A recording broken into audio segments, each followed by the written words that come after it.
வணக்கம். உங்களை chemistry 24x7 நெடுந்தொடருக்கு வரவேற்கிறேன். நம்ம இந்த தொடர்ல ஹெக் கிராஸ் கப்ளிங் வினைய பற்றி பார்த்துக்கிட்டு வர்றோம். அந்த அடிப்படையில நம்ம இன்னைக்கு ஒரு ஹெக் கிராஸ் கப்ளிங் வினைய தான் பார்க்க போறோம். அதற்கு முன்னதாக நம்ம சேனலுக்கு யாரும் சப்ஸ்கிரைப் பண்ணாம இருந்தீங்கன்னா சப்ஸ்கிரைப் பண்ணுங்க.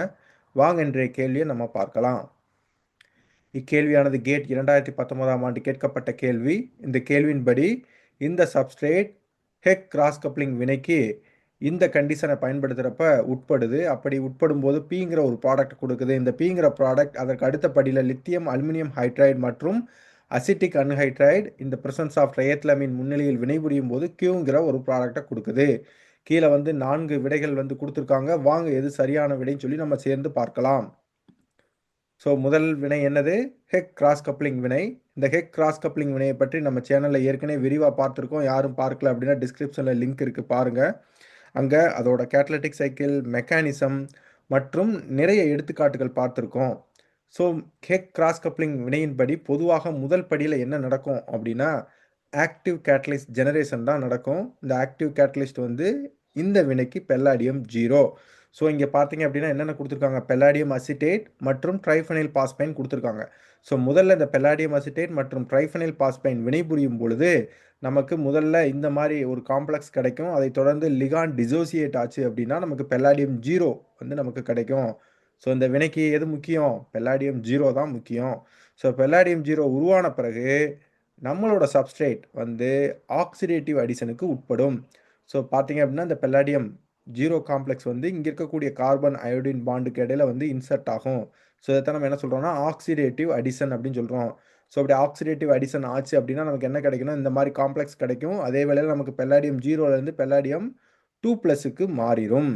ஸோ இதன் பிறகு என்ன நடக்கும் அப்படின்னா சில்வர் கார்பனேட் கூட இது வந்து வினைபுரியும். சில்வர் கார்பனேட் கூட வினைபுரியறப்ப நமக்கு சில்வர் அயோடைடு வீல் படிவாக வந்துடும்.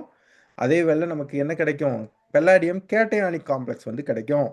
ஸோ ஹெக் கிராஸ் கப்ளிங் வினையை பற்றி நீங்கள் படிச்சிருந்தீங்கன்னா உங்களுக்கு தெரிஞ்சிருக்கும். அதில் 2 வகையான மெக்கானிசம் இருக்குது. ஒன்று வந்து நியூட்ரல் மெக்கானிசம், இன்னொன்று வந்து கேட்டையானிக் மெக்கானிசம்.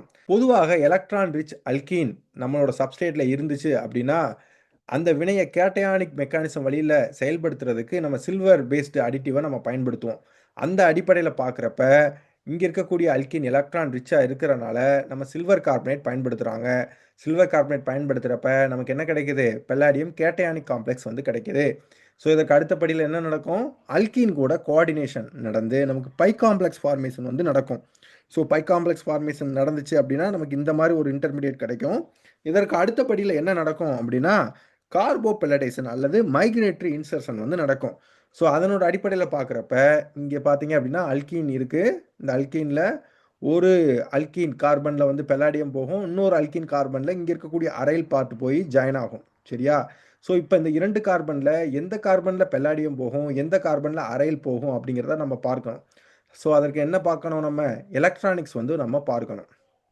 அந்த அடிப்படையில் பார்க்குறப்ப ஸோ இந்த பொசிஷன் வந்து எலக்ட்ரான் ரிச்சாக இருக்கும். அதே வேளை இந்த பொசிஷன் வந்து ஸ்லைட்லி எலக்ட்ரான் டெஃபிஷியண்ட்டாக இருக்கனால இந்த பெல்லாடியம் சென்டர் வந்து இந்த கார்பனை நோக்கி நகருது. ஏன்னா பெல்லாடியம் வந்து எலக்ட்ரோஃபிலிக் கேரக்டர் இருக்குது.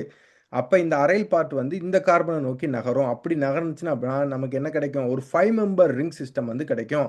அதே வேளையில் ஒரு கார்பனேட் அயான் வந்து பெல்லாடியம் கூட சேரும். அப்படி சேரும்பொழுது நமக்கு என்ன கிடைக்கும்? இந்த மாதிரி ஒரு இன்டர்மீடியேட் வந்து நமக்கு கிடைக்கும். ஸோ இதற்கு அடுத்த படியில் என்ன நடக்கும்? நமக்கு இதுக்கு அடுத்த படியில் சின் பீட்டா ஹைட்ரேட் எலிமினேஷன் நடக்கும். ஸோ இது வந்து ஆல்ஃபா கார்பன், இது பீட்டா கார்பன். இந்த பீட்டா கார்பனில் ஹைட்ரஜன் இல்லை. சரியா? ஏன் அப்படின்னா இது வந்து என்ன கார்பன்? Quaternary carbon. இதில் ஹைட்ரஜன் இல்லை. ஸோ அடுத்த கார்பன் இங்கே பார்த்தீங்க அப்படின்னா இதுவும் ஒரு பீட்டா கார்பன். இந்த பீட்டா கார்பனில் 2 ஹைட்ரஜன் ஆட்டம் இருக்குது. One of the hydrogen atom வந்து கரெக்டாக இந்த பெல்லாடியம் சென்டருக்கு அலைன் ஆகும். அப்போ இங்கே தான் என்ன நடக்கும்? சின் பீட்டா ஹைட்ரேட் எலிமினேஷன் நடக்கும். அப்படி நடந்துச்சு அப்படின்னா நமக்கு நம்மளோட ப்ராடக்ட் பி வந்து நமக்கு கிடைக்கும். அதே வேளையில் இந்த பெல்லாடியம் காம்ப்ளெக்ஸ் வந்து இன்டர்மீடியேட்டாக கிடைக்கும். ஸோ இந்த பெல்லாடியம் காம்ப்ளெக்ஸ் அதற்கடுத்து என்ன நடக்குது? பெல்லாடியம் 0 வெளித்தள்ளுது. எதன் வழியாக? ரிடக்டிவ் எலிமினேஷன் வழியாக பெல்லாடியம் 0வை வெளித்தள்ளி நமக்கு இந்த பைகார்பனேட் அயான் வந்து பை ப்ராடக்டாக நமக்கு கிடைக்கும். சரி, வாங்க நம்ம அடுத்த படிக்கு போகலாம். ஸோ அடுத்த படியில் என்ன நடக்குது? ஸோ நம்ம பிங்கிற ப்ராடக்டை நம்ம கண்டுபிடிச்சிட்டோம். அதற்கு அடுத்த படியில் லித்தியம் அலுமினியம் ஹைட்ரைடு மற்றும் அதனைத் தொடர்ந்து அசிட்டிக் அன்ஹைட்ரைட் ட்ரைஎத்திலமைன் கூட வினைபுரியுது. ஸோ லித்தியம் அலுமினியம் ஹைட்ரைடு வந்து ஒரு பவர்ஃபுல்லான ஒரு ரிடியூசிங் ஏஜென்ட். ஸோ இது பொதுவாக பல்வேறு வகையான ஃபங்க்ஷனல் குரூப்பை ரிடியூஸ் பண்ணுறதுக்கு நம்ம பயன்படுத்துவோம். எடுத்துக்காட்டாக வந்து பார்த்தீங்க அப்படின்னா எஸ்டரை ரிடியூஸ் பண்ணலாம், ஆசிட்டை ரிடியூஸ் பண்ணலாம், கீட்டோன் ரிடியூஸ் பண்ணலாம், ஆல்டிகேட்டை ரிடியூஸ் பண்ணலாம், சைனோ காம்பவுண்ட் ரிடியூஸ் பண்ணலாம். சரி, நம்மளோட சப்ஸ்டேட்டில், அதாவது நம்மளோட ப்ராடக்ட் பியில் எந்த குரூப்பை ரிடியூஸ் பண்ணுது அப்படிங்கிறத பார்க்கணும். சரியா? ஸோ இங்கே இருக்க அல்கீன் இருக்குது, இங்கே ஒரு டொசைல் குரூப் இருக்குது, இங்கே நைட்ரைல் வந்து இருக்குது. ஸோ இதில் வந்து பார்த்தீங்க அப்படின்னா அந்த லித்தியம் அலுமினியம் ஹைட்ரைடு வந்து இந்த அல்கீனை வந்து எந்த தொந்தரவும் பண்ணாது. அதே போலவே இங்கே இருக்கக்கூடிய டொசைல் குழுவையும் எந்த தொந்தரவும் பண்ணாது. ஸோ அந்த அடிப்படையில் பார்க்குறப்ப லித்தியம் அலுமினியம் ஹைட்ரைடு இங்கே இருக்கக்கூடிய நைட்ரைல் குரூப்பை மட்டும் ரிடியூஸ் பண்ணும். அப்படி ரிடியூஸ் பண்ணுச்சுன்னா நமக்கு என்ன கிடைக்கும்? அது அமீனாக மாற்றம் அடையும். ஸோ இந்த அமீன் அதற்கு அடுத்த படியில் என்ன பண்ணுறாங்க? அசிட்டிக் அன்ஹைட்ரைடு கூட வினைபுரிய வைக்கிறாங்க. ஸோ இந்த அசிட்டிக் அன்ஹைட்ரைடு வந்து ஒரு பொதுவான அசைலேட்டிங் ஏஜென்ட். ஸோ அந்த அடிப்படையில் நம்ம ட்ரைஎத்திலமைன் பேஸ் முன்னிலையில் இதை வினைபுரிய வைக்கிறப்ப என்ன கிடைக்கும்? என் அசைலேஷன் நடக்கும். ஸோ என் அசைலேஷன் நடந்துச்சு அப்படின்னா நமக்கு இந்த ப்ராடக்ட் Q வந்து நமக்கு கிடைக்கும். சரி, நம்ம கேள்விக்கு போகலாம். இதுவரைக்கும் நம்ம விவாதித்ததோட அடிப்படையில் பார்க்குறப்ப கீழே கொடுத்துருக்கக்கூடிய விடைகளில் மிகவும் சரியான விடை வந்து எது? நமக்கு ஆப்ஷன் சி தான். உங்களுக்கு இந்த விரிவுரை பிடிச்சிருந்துச்சுன்னா லைக் பண்ணுங்கள், ஷேர் பண்ணுங்கள், கமெண்ட் பண்ணுங்கள்.